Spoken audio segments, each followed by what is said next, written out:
this is Qwill from the Qwillery. We're here at the Rooster Teeth booth talking with Kerry Shawcross and Miles Luna. Hey, hi guys, can you tell us a little about yourself, what you do at Rooster Teeth? I am a writer, co-writer, and co-director on Rwby. I'm also a co-writer, assistant director on Rwby, and the writer and director of Rwby Season 11. Cool. Why did you use fairy tale characters? There's your inspiration for Rwby. It's cool. Yeah, the short answer is it's just a cool idea, you know, badass Red Riding Hood. And yeah, I mean, the cool thing about it too is that I said cool a lot.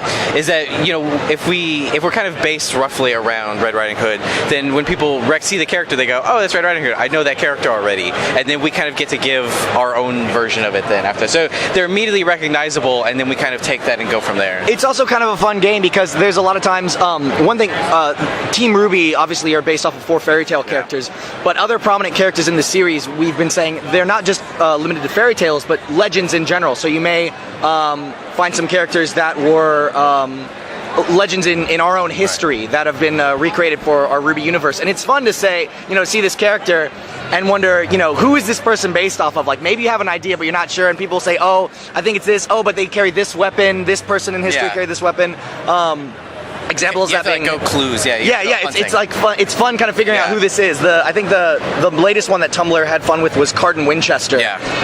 Based off of they eventually deduced that Cardin Winchester is based off of Henry Beaufort. I can never pronounce his last Beaufort. His last name Beaufort. Way smarter than us. Yeah. Who was the Cardinal of Winchester and has some history with Joan of Arc, and there's all this stuff there. So it's fun for people to kind of figure that out and piece things together. That is very cool. And Jeanne d'Arc? Perhaps. Jeanne is based off of a few people. So yeah, you know. Not a few, just one. Yeah, I had to go into the voice. It was fun. Yeah. Okay. Tell us a little about the Grimm and your basis for them. It started off with, you know, Red Riding Hood just gonna fight wolves, and then it kind of went from there in terms of, you know, in the same kind of thing, like, you know, we have the Ursa, which are like grim versions of bears, more or less. It was a lot of things in Rwby, and this is gonna sound dumb, but I think it's one of the best parts, is we find things that we think are cool or interesting or just entertaining to us, and then figure out how to make them fit into our world. One of the things after the Red trailer, which was just this slaughter of Beowulfs, was a bunch of people were saying, oh, PETA's gonna have a fit over this. So we were like, okay, we should establish that these are evil creatures that lack a soul, and we're not just dicing up the wildlife of the Rwby universe. That's fantastic. Why did you choose the particular style of animation you're using for Rwby? Well, we're all huge anime fans. We all love cartoons. We always want to make a cartoon. But doing a traditional 2D hand-drawn cartoon takes a long time and a lot of very money. Expensive. Yeah. Which we, you know, don't have to invest in such a small project that's, you know, getting off the ground. And by we, I mean Rooster Teeth, not us. We have nothing. We don't have money. Yeah, we don't. But with 3D animation, it gives us the ability to reuse assets. We can, you know, you make Rwby once, and all they've got to do is pose. Oh, sorry.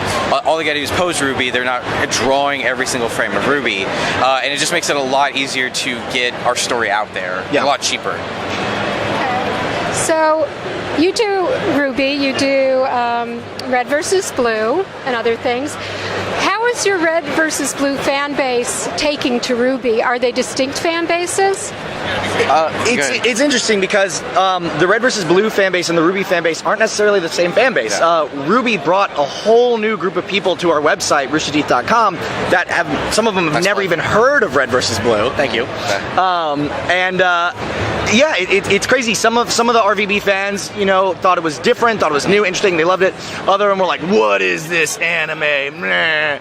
You know, everybody's different. Like, and what's been really interesting is there's a lot of people that when we first showed the trailer, because we showed the Red trailer at the end of season 10, it was tacked onto the end of the episode, and a lot of people were like, oh, I'm not going to enjoy this, I don't like anime, this and thing. But one of the biggest comments I think we get is, oh, I never liked anime until I saw Rwby, and now I like anime, and now I'm getting into it, and now I'm watching other series as well, which I think is the coolest thing. Is I feel like we converted people, which is cool.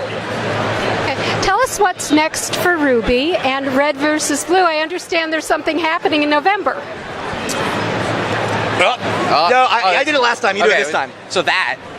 So our DVD comes out 11, 12, 13. We planned that. Absolutely. We did.